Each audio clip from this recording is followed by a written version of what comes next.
얼마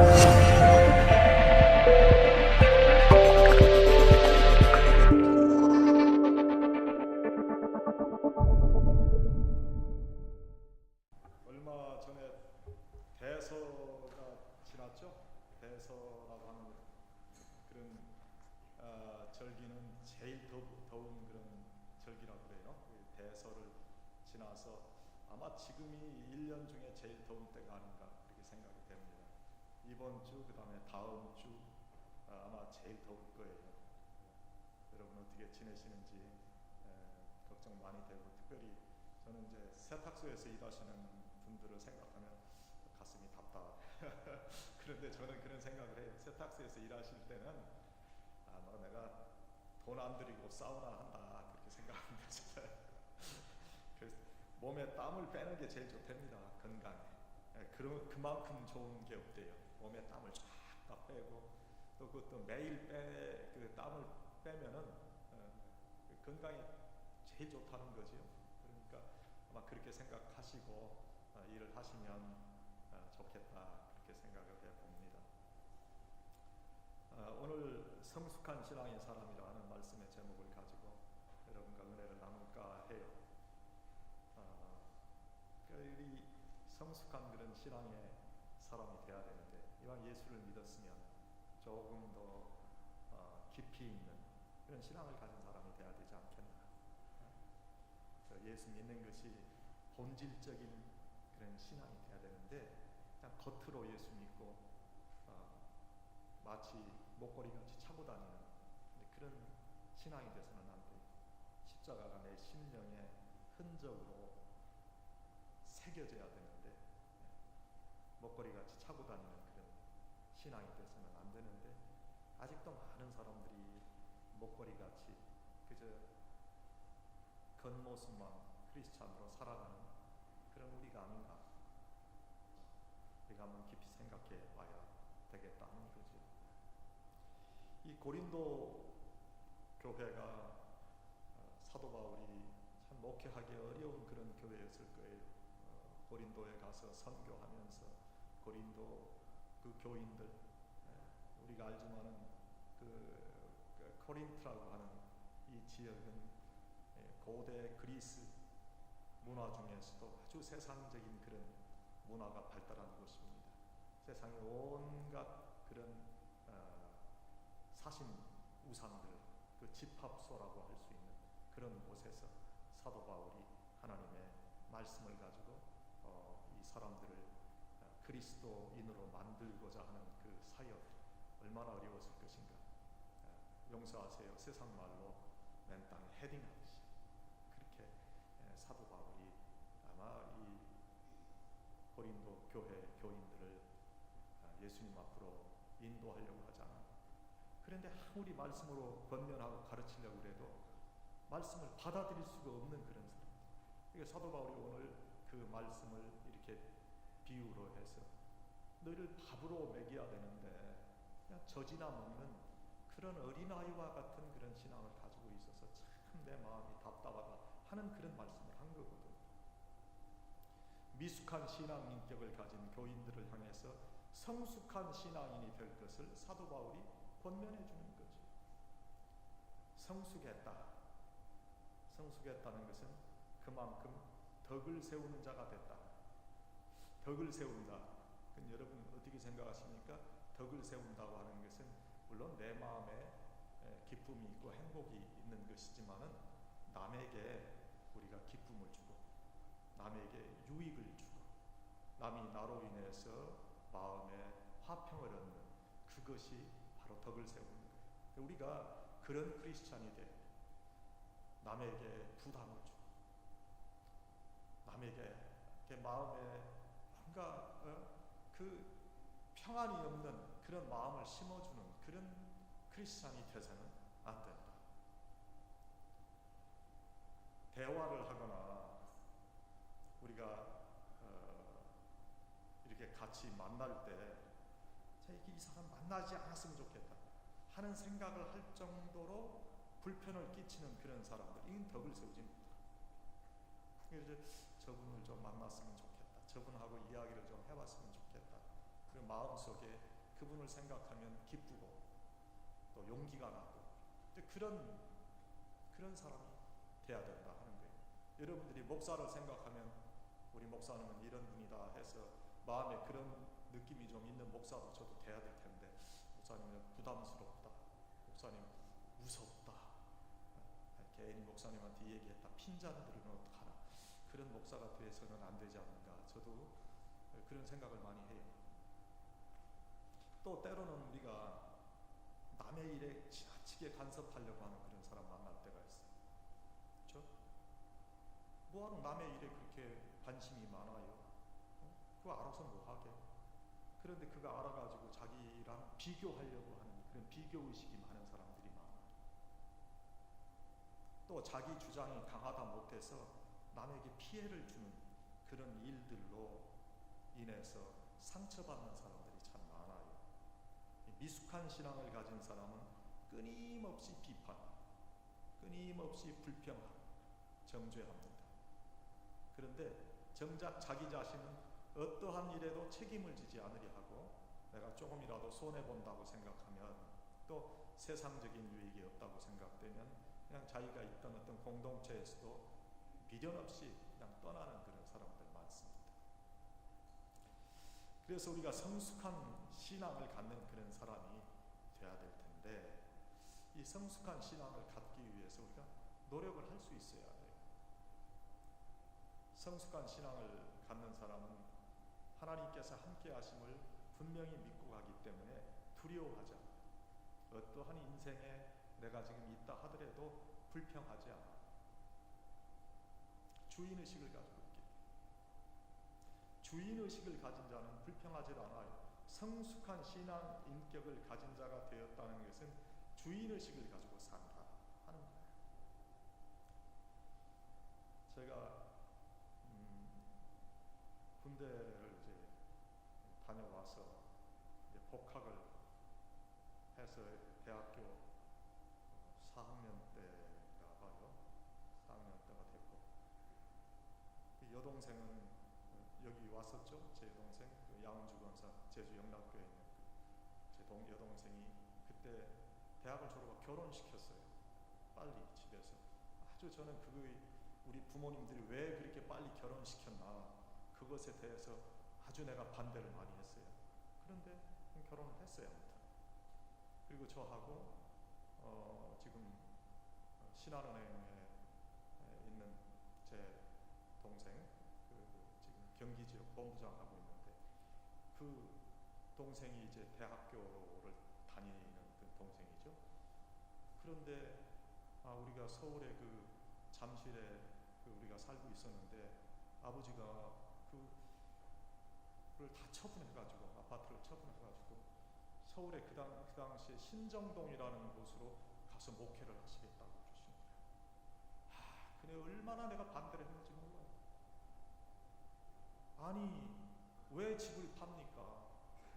지금 생각해보면 그거 그냥 놔뒀으면 지금 재건축한다는데 값이 지금 뭐 어마어마하더라고요. 그 당시 우리가 장미 5단지에 있었나 이런 아이가 그렇게 살았는데 다 처분해가지고 신정동에, 거기 옛날 신정동 목동 그 지금은 아파트가 올라와서 그렇지만 그때는요 장화가 없이는 못 산다고 합니다. 거기 목동에 그 오목교 물 막 넘치면요 거기 그냥 정말로 어마어마한 됩니다. 진흙 그 구덩이에. 근데 거기 가서 목회를 하시겠다는 거예요. 거기 사시는 분들이 다 밤 까는 사람들, 밤 까서 그거 팔아가지고 일용직으로 사는 그 사람들, 지금으로 말하면 참 가난하기 그지없는 그 사람들하고 같이 거기서 아버님이 목회를 하시고 교회를 개척하겠다고 하시는 거예요. 기가 막힌 거예요. 근데 아버지가 그리 가는데 그 다 이제 정리를 해가지고 교회를 한다고 이제 상가 2층 거기를 얻으셨는데, 50평인가를 얻으셨는데, 거기 들어가 우리 집이 없으니까 한쪽을 막아가지고, 그 한국은 이렇게 강대가 있고 양쪽에 이렇게 기도실 같이 있잖아요. 그 방 하나는 제 동생이 쓰고 하나는 내가 쓰고, 아버지 어머님은 그 들어오는 입구에 이렇게 막아가지고 그 시멘트 바닥에 거기서 주무시고, 저희들도 거기 그 콘크리트 바닥에 누워서 그때 뭐 거기 뭐 히팅 시설이 있어 뭐가 있어요? 아무것도 없어요. 후 그러면요 하얀 성에같이 이렇게 되고 그런 데서 저희가 살았어요. 그런데 그때 저는 아버지가 너무너무 싫었어요. 왜 우리를 이런 곳으로 가게 하느냐? 그런데 아버님 생각은 그게 아니고 하나님의 일을 감당하기 위해서 어렵고 힘든 그런 사람들에게 복음을 전하고 하나님의 말씀을 전하고 내 삶을 나누는 것이 그것이 목회다 그렇게 생각을 하신 것 같아요. 지금 아버님 돌아가셨지만 그곳에 성도교회가 잘 세워져서 지금 잘 교회가 아주 잘 아름답게 그렇게 운영되고 있어요. 그런데 그때 내가 아버님의 생각을 조금 이해했더라면 지금은 내가 아버님 생각을 이해해요. 제가 목회를 이렇게 하고 나이가 이렇게 들고 보니까 왜 아버님이 그랬나? 인생의 가장 중요한 그런 목적이 무엇인가? 하나님의 사역을 감당한다는 것이 무엇인가? 그것을 지금은 제가 이해를 하겠는데 그 당시에는 이해가 안 됐어요. 왜? 나는 성숙한 그런 아버님의 그런 마음을 닮아가지 못하는 아직은 미숙한 그런 인격을 가졌기 때문에 그런 것이 아닌가. 우리가 성숙한 신앙 인격을 가진 자가 되었다는 것은 주인의식을 가지고 산다는 것을 의미합니다. 불평하는 것은 어린아이가 밥 투정하는 것과 같은 거예요. 그 레벨에서 보는 거예요. 그 정도의 시야밖에 없는 거예요. 좀 더 높은 곳에서 바라보면 모든 것이 보입니다. 산 정상에 올라가서 모든 것을 보면 모든 것이 보입니다. 그러나 산 중턱에서 보면 나무밖에 안 보여요. 우리가 불평하는 것은 어린아이가 밥 투정하는 것과 똑같은 거예요.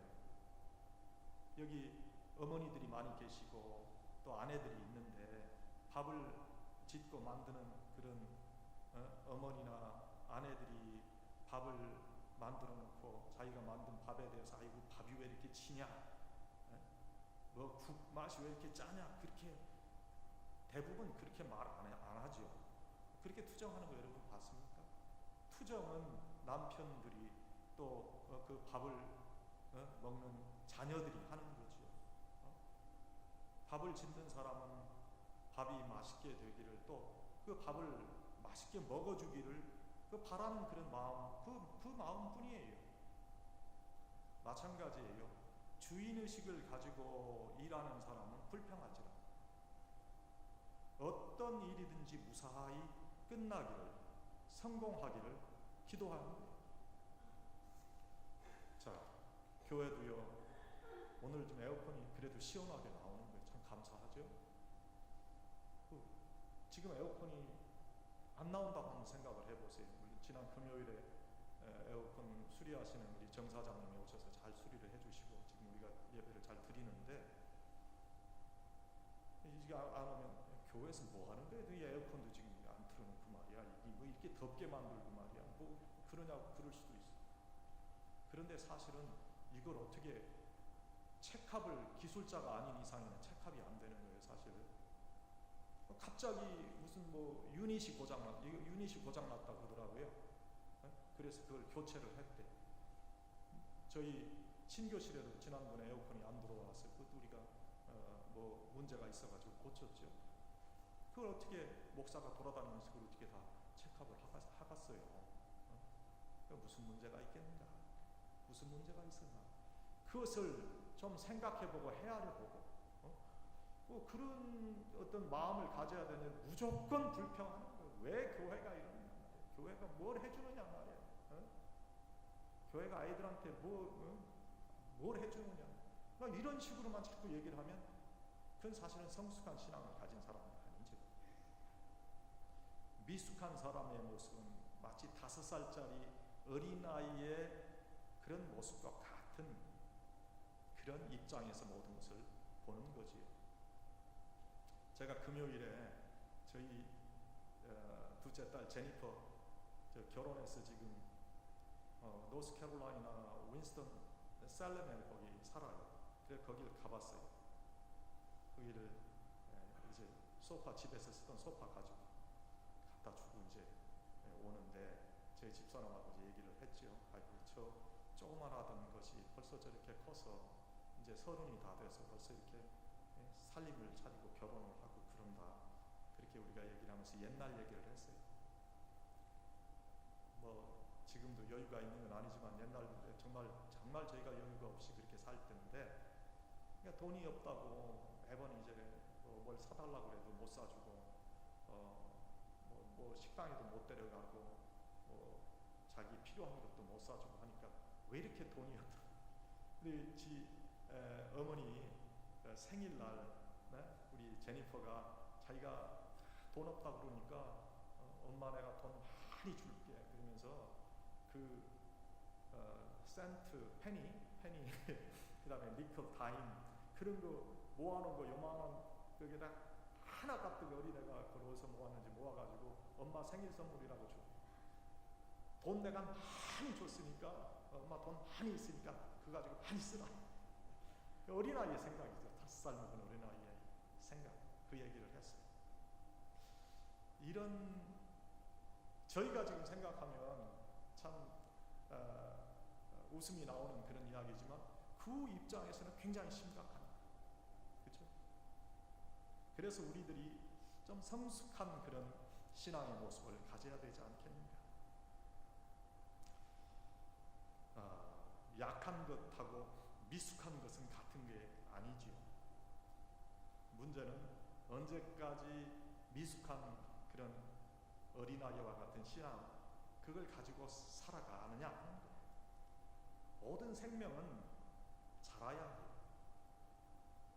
자라지 못한다고 하는 것은 육적인 것이든 영적인 것이든 그건 기형적인 것, 기형적인 모습.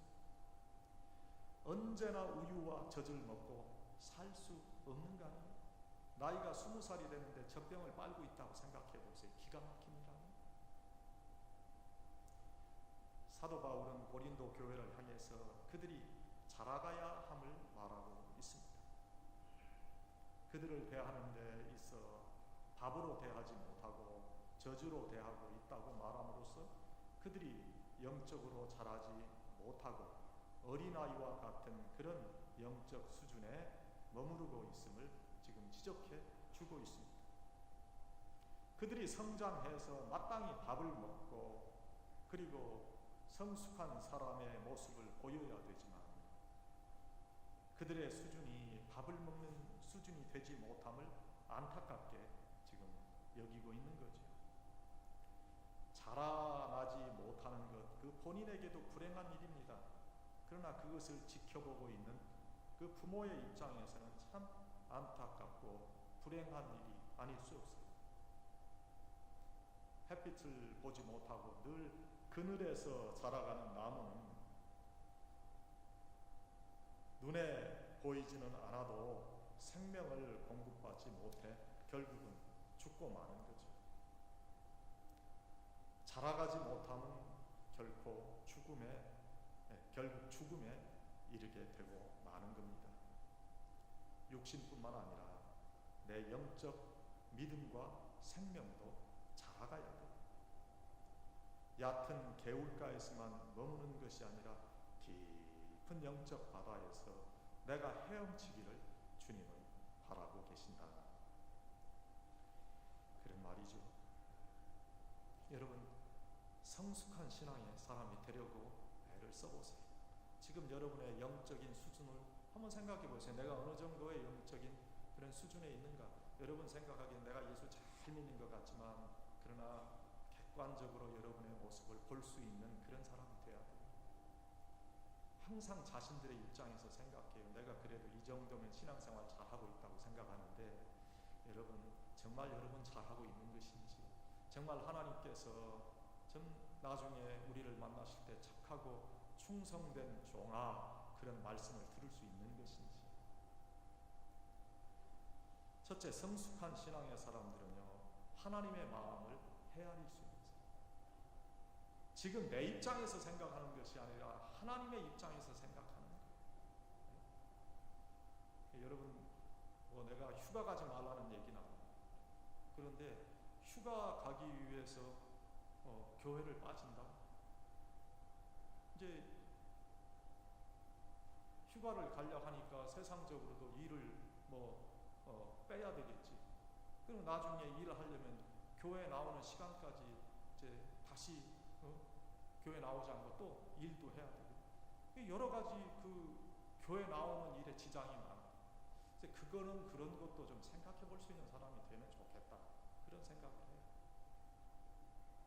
하나님의 마음을 우리가 조금은 이해해 볼 수 있는 그런 마음, 하나님의 사람으로서 하나님께서 원하시는 그러한 신앙의 모습이 어떤 것인가? 하나님의 마음은 항상 긍정적이고 수용적, 우리를 결국에는 유익하게 하시는 그런 마음. 우리는 신앙생활 하는 것이 힘들고 어렵다. 힘들고 어려운 게 어디 있어요, 여러분? 모이면 되는 것입니다. 그게 그렇게 어렵고 힘듭니까? 그거는 여러분의 신앙이 본질적인 신앙이 아니에요. 그것은 여러분의 액세서리예요. 여러분이 그렇게 생각한다면. 하나님의 마음을 헤아릴 수 있는 사람이 성숙한 신앙입니다. 또 하나님의 마음은요, 이런 거예요. 사람의 생각으로는 안 된다고 하지만 하나님의 생각은 된다고 하십니다. 아니라 함이 없다고 해서 항상 예가 된다고 했어요. 사람들은 어렵다고 하지만 하나님은 쉽다고 하세요. 세상의 방법을 따라 살아가는 사람이 아니에요. 하나님을 믿는 사람들은 하나님의 방법대로 사는 사람. 내가 지금 기도하는 그런 그 한 시간이 세상에서 일하는 10시간보다 귀하다고 생각하고, 내가 그렇게 삶으로 하나님께서 내게 은혜를 주시고 나를 축복해 주신다고 믿는 사람들이 하나님의 방법을 따라 사는 사람. 이 성경이 말씀하십니다. 사람들은 안 준다고 하지만 하나님은 준다고 하세요. 사람들은 밉다 하지만 하나님은 사랑한다고 하세요. 사람들은 싫다고 하지만 하나님은 좋다고 하시고, 사람들은 어둡다고 하지만 하나님은 밝다, 그렇게 말씀합니다. 사람들은 죽었다고 하지만 하나님은 살았다 말씀하십니다. 사람들은 부족하다고 하지만 하나님은 넘친다고, 사람들은 절망이라고 하지만 하나님은 희망의 시작이라고 말씀하십니다. 사람들은 하나님이 없다고 하지만 하나님은 내가 사람을 만들었다, 그렇게 하십니다. 사랑하는 여러분, 우리가 믿는 하나님은 인격적인 하나님, 그 인격적인 하나님이라는 것을 절대로 잊어서는 안 돼요. 하나님은 감동하시기도 하시고, 하나님은 가슴을 치고 때로는 우시기도 하세요. 하나님은 내가 이렇게 하겠다 하시는 것도 때로는 돌이키시는,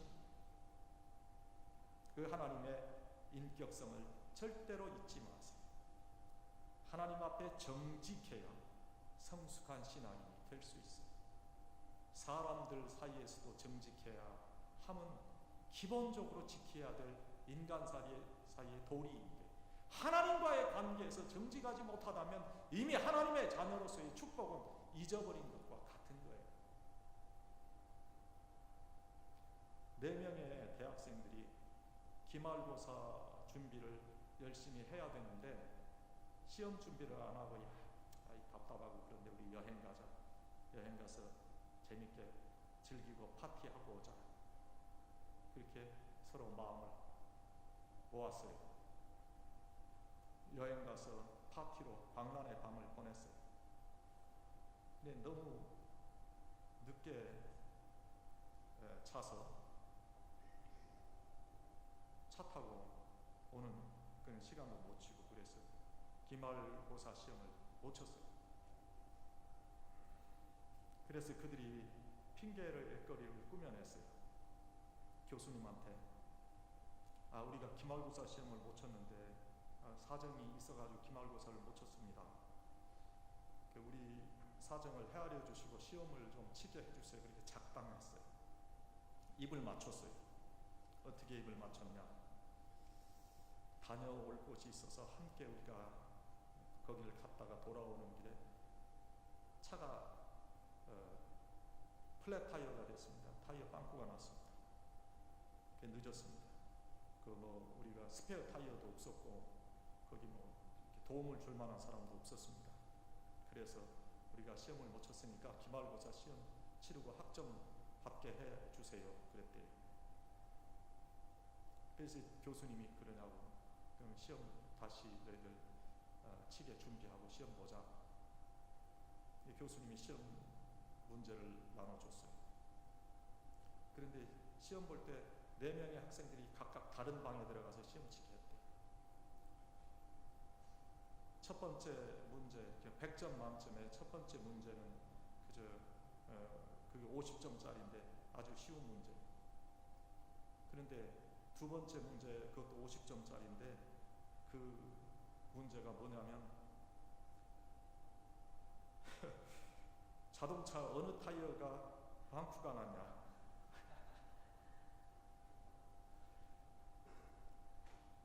그 학점을 제대로 못 받았다.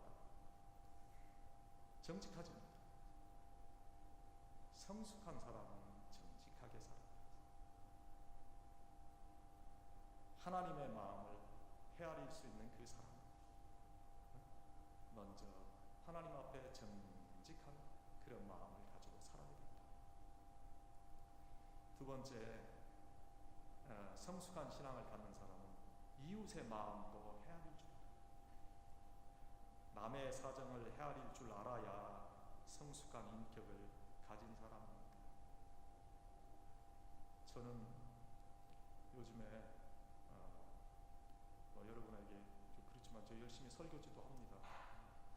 밥도 요즘은 제가 어떤 때는 지어놓기도 합니다. 빨래도 제가 합니다. 그 세탁기에 돌려서 그거 다 말려서 개는 것까지 제가 해서 갖다 놓는 것까지도 제가 합니다. 그전에는 그건 내 일이 아니라고 생각했어요.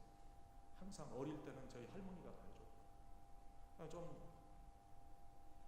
클 때는 어머님이 다 해주셨고, 그다음 결혼하고 나서는 제 부인이 다 하는 줄 알았어요. 아내가 하는 줄 알았어요. 그런데 지금 생각해 보니까 꼭 그런 거 아니더라고요. 남의 사정을 좀 봐야 돼요. 네? 그 여자분들이 굉장히 어렵겠다. 오늘 저녁은 뭐 해 먹어야지. 그거 굉장히 힘든 거예요. 준비해서 만들어서 또 다 차려서 그 다음에 다 설거지해서 그게 보통이 아니에요. 그런데 이민 사시는 분들, 요즘은 한국에서도 여자들이 일을 한다 그럽니다만 일하잖아요. 일하지, 애 키워야지, 밥도 해야지, 남편 뒤치다거리 해야지. 이게 힘든 일이에요. 그러니까 남편들이요, 좀 아내를 생각하라. 남의 사정을 헤아릴 수 있는 그런 사람이 성숙한 사람이죠. 폭풍을 만나 배가 부서지는 바람에 어떤 사람 둘이 무인도에 떠밀려 거기에 이제 무인도 올라갔대요. 얼마나 답답하겠어요. 그래서 하나님께 기도하는 거죠, 두 사람이. 근데 한 사람이 그 사람에게 얘기하더래요. 누구 기도발이 더 센지 한번 내기 한번 해보자. 그리고 섬의 오른편에 자리 잡고 앉아 막 기도했어요. 통성으로 기도했어요. 막 방언으로 기도했어요. 다른 한 사람은 한쪽에 한적한 곳을 찾아가 거기서 기도했어요. 큰 소리로 기도하는 사람이 막 외치는 거예요. 하나님, 배가 고픕니다. 먹을 것을 주세요. 그러니까 잠시 후에 바나나 자루가 파도에 떠밀려 왔어요. 그래서 얼마나 기쁜지 하나님 기도에 응답하셨다. 바나나를 먹었어요. 하나님, 목이 말라 죽겠습니다. 물을 주세요. 하나님께 막 기도했어요. 기도하자마자 하늘이 어두워지더니 비가 내리기 시작했어요. 그래서 그 빗물을 받아서 갈증을 이제 풀었어요. 자신의 기도가 계속 응답되니까 아주 기세가 등등했어요. 더 큰 소리로 기도했습니다. 이제 하나님, 살고 싶습니다. 배를 좀 보내주세요. 그러니까 다음날 보트 한 대가 어디선가 떠밀려 와가지고 무인도 모래 밭에 다 얹혀져 있는 게 아니에요. 얼른 배에 올라타면서 기도 응답을 한 번도 못 받은 사람에게 말했어요. 당신은 기도 응답 못 받았지. 못 받은 거 보니까 당신은 저주받은 사람이 분명해. 그러니까 그냥 여기서 죽어 그래. 그때 하늘에서 하나님의 음성이 들려왔어요. 나는 지금까지 네 기도에 응답하는 것이 아니라 저 사람이 너를 위해서 중보한 기도에 응답한 것이다. 섬에 남아야 할 사람은 저 사람이 아니라 바로 너다.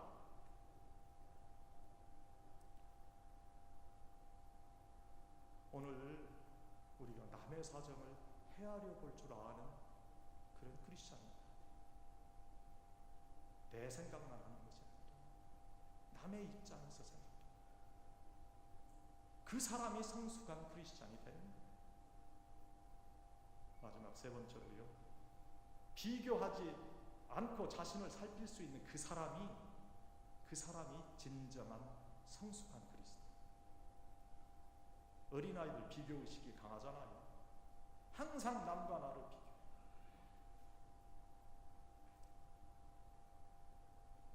우리는 절대적인 하나님의 은혜를 따라 사는 사람들.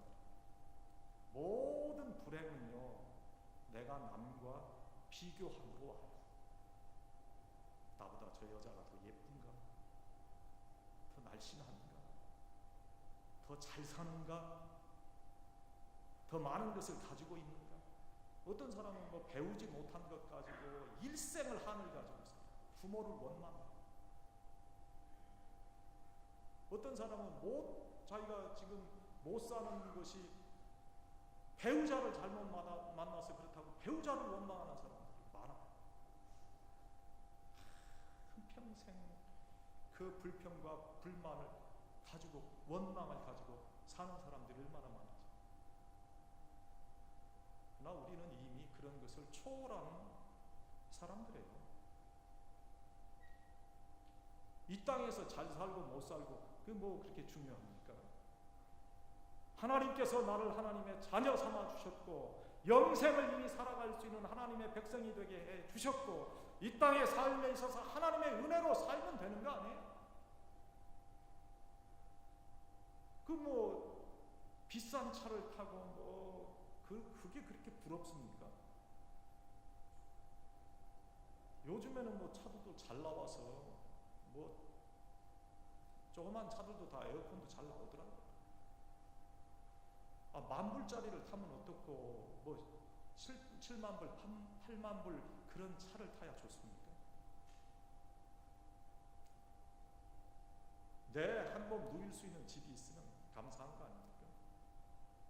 그런 비교의식에서 우리가 살면 안 되죠. 저 사람은 뭐 대학원을 나오고 저 사람은 뭐가 되고 저 사람은 의사고 저 사람은 뭐 변호사고 그런 게 중요합니까? 저 사람은 CEO고 그게 중요합니까? 그런 비교의식에서 탈피돼야 성숙한 신앙인이 되는 거예요. 내가 막노동하면 어때요? 내가 정직하고 진실하게 살아서 정직한 하나님의 축복을 받으면 그것이 오히려 건강한 그런 하나님의 축복이 아닐까요? 그리고 정직하고 진실하게 살면 하나님께서는 하나님의 은혜를 주시고 축복을 주세요. 그것은 제가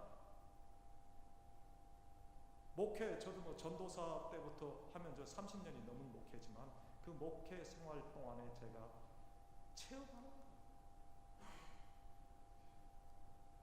비교의식이 없어요. 남과 비교하는 것, 마음이 불안정하고 자유롭지 못하다는 거예요. 우리가 이러한 비교의식에서 온전히 자유로울 수 있어야 성숙한 신앙인이 되는 겁니다. 사람 하나님께서 주신 다 각자의 능력이 있어요. 어떤 사람은 공부 잘할 수 있고 어떤 사람은 운동도 잘할 수 있고 어떤 사람은 음악을 잘할 수 있고 사업을 잘할 수 있고 그래요. 하나님께서 그러나 나를 나되게 하신 자존이 있다는 거예요. 그거 누리며 살면 되는 거예요. 왜 남과 비교합니까? 제가 말씀드리지만 저는 우리 한국의 이 의식, 그 가지고 있는 의식 중에 제일 내가 싫어하는 게 그 뭐 강남의 무슨 상류층, 강남의 상류층이 뭐 그게 돈 많으면 상류층 되는 거예요? 그런 말이 어디 있습니까 도대체? 내가 지난번에도 말씀드렸죠. 나 한국의 강남에서 왔습니다. So what? 어쩌란 거야? 그게 중요한 겁니까? 하나님께서 천하보다 귀한 그런 사람으로 나를 구원해 주시고 하나님의 자녀 삼아 주시고 하나님의 은혜로 살 수 있는 사람 만들어 주셨으면 그 자존감을 가지고 사는 거예요. 그 사람이 상류층이에요.